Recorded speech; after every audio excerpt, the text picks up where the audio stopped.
The Trump campaign says he's being attacked because he's running for president. Here's the latest information. These are ridiculous indictments, and all they're doing is hoping for massive election interference. The special counsel indictment charges former President Donald Trump in an alleged scheme to overturn his 2020 election loss to Joe Biden. Federal prosecutors say Trump was determined to remain in power, and his alleged attempt to disrupt democracy culminated with the deadly Capitol attack. Was an unprecedented assault on the seat of American democracy. As described in the indictment, it was fueled by lies.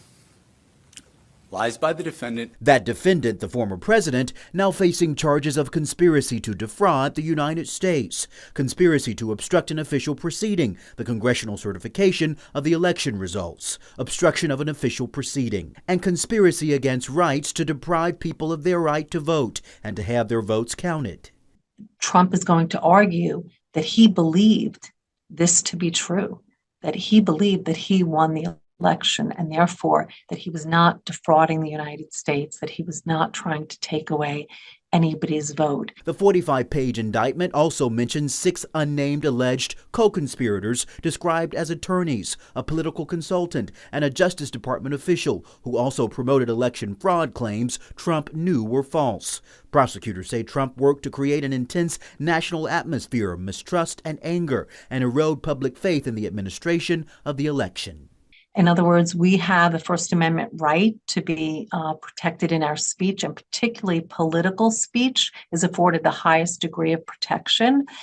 But the indictment shows that Trump was not just lying about election fraud, but he used those lies in order to try to subvert the will of the people and to actually overturn the results of a lawful election. The indictment goes on to accuse Trump and his co-conspirators of creating fraudulent slates of electors in 7 states, of pressuring Vice President Mike Pence to reject legitimate electoral votes on January 6th, and ultimately sending his supporters to the Capitol to obstruct the certification proceeding and exert pressure on the vice president. Mike Pence releasing this statement saying anyone who puts himself over the Constitution should never be President of the United States. Our country is more important than one man. Our Constitution is more important than any one man's career.